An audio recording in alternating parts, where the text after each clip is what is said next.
plus capacity achieved lift. And 3, 2, 1.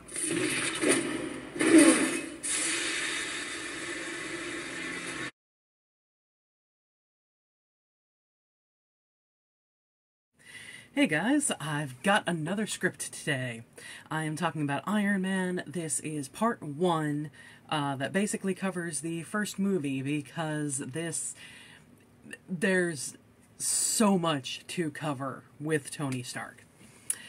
So the first thing that I noticed when I turned on Iron Man is that the movie starts with a very serious scene. It's a desert-like landscape, and you just see these vehicles that almost blend into the sand driving on the road. But then Back in Black starts playing. The tune immediately says something to jam to, and don't take life too seriously. This bit... I see, so it's personal? No, you intimidate them. Good God, you're a woman. I couldn't have called that. Is great. And I love how they call back to it in Endgame with this bit. Honestly, into this exact second, I thought you were Build-A-Bear. Maybe I am. Right off the bat, though, we know what Tony Stark is. Notice not who he is, but what. As he says to Cap in Avengers, when Cap says, Big man, see the line. Take that off, what are you? Genius, billionaire, playboy. the man has no qualms with being arrogant because he's consistently confident that he's either the richest, smartest, or most charismatic person in the room. Or all three. When Tony's in that vehicle at the start of Iron Man, he's at peak arrogance, knowing he's the most important person there. Yet to his credit, he's also friendly. He answers their questions, gives a surprisingly feminist response to the one driving, and happily takes a picture with the other guy in the back seat. And then the explosion hits. The soldiers do what they're trained for, and we see the first glimpse of fear within Tony Stark. He escapes the vehicle and runs, and we see more fear. But we also see his wiliness, his intelligence, his wit, his ability to think on his feet while literally running for his life. Then we see him realize what the side of the weapon that lands right next to him says. Stark Industries. After it explodes, we know he's injured. But when he wakes up, tied to a chair, surrounded by men pointing guns at him, we see not an expression of fear, but one of determination. One that says, okay, now how do I get out of this? What is Tony Stark? Someone convinced he's destined for greatness, and he'll be damned if he lets anyone stand in his way. With the very next bit of narration after the title card, we get Tony's history and see what the world's perception of him is. That he has this genius father who built an empire, had his life cut tragically short, and then Tony, who constantly clashed with his father, stepped in to take up the mantle of this empire. But with his complicated feelings concerning his father, it's a very believable claim that all of his showmanship, his arrogance, his determination, and his wit were covers for his insecurity in never truly being good enough to make his father proud. Perhaps he's not convinced he is destined for greatness. Perhaps he's simply chasing it, knowing he can outrun his competitors and admirers, but not his demons. When he's talking to the reporter, we see he has an answer for everything. Does he agree with the war tech his company engineers? Debatable, especially by quoting his father.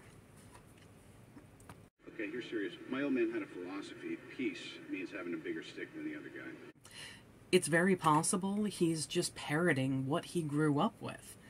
I do like, though, how his philosophy shifts from what his father said about carrying the bigger stick, an offensive tactic, to wanting the suit of armor around the world, a defensive tactic. On the Playboy front, it's also rather obvious that he'll unabashedly use his charm to get women into bed with him and forge an insincere attachment to manipulate them into not using whatever negative information they were trying/able to gather on him. Throughout the movies, Tony has moments of inaction when the weight of what's happening hits him and he just can't act. He's momentarily out of ideas. But then, whether it be by someone saying something inadvertently or purposely inspiring to him, or he stumbles upon something that gives him fresh perspective, he never stops doing whatever he has to for his survival. Jensen is a more valuable and influential character than we realize upon first viewing. He selflessly helps Tony, all while knowing he won't make it out alive, as seen here. From a small town called Gomera. It's actually a nice place. Got a family? Yes.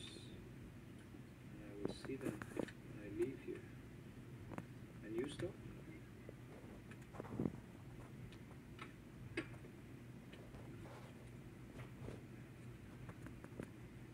So you're a man who has everything.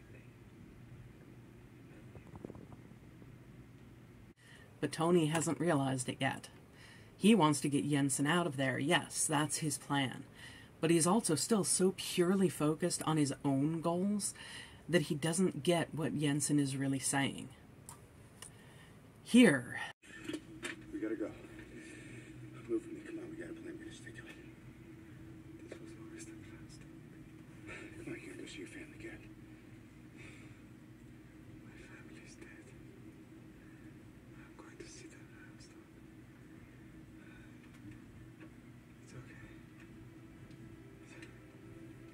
I want this. I want this.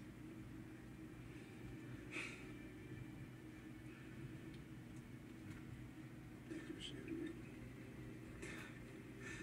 Don't waste it. Don't waste your life.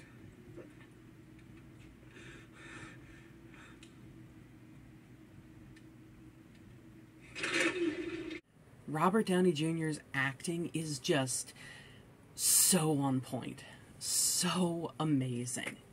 I've seen several other things he was in back years ago. Heart and Souls, I think it's called Only You. I've seen his version of Charlie Chaplin, and I've always admired his acting. But as Tony Stark, it's just brought to a completely new level. The softness in his face when talking to the one person who has been his friend and savior during this ordeal, and then the murderous look in his eyes as soon as that friend has died, masterful.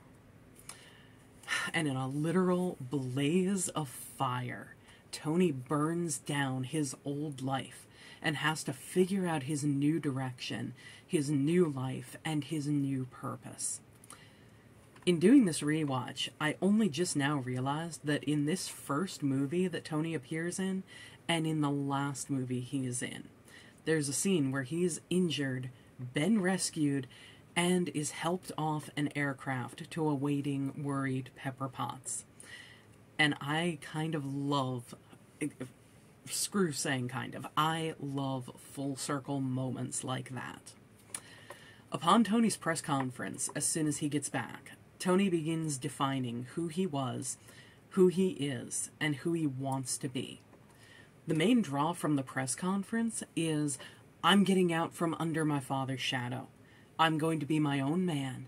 I may not know what that means yet, but I know what it doesn't mean. It doesn't mean that I'm going to sit back and watch more people killed by weapons my company makes that are supposed to protect them. And I'm no longer going to sit by and not take responsibility.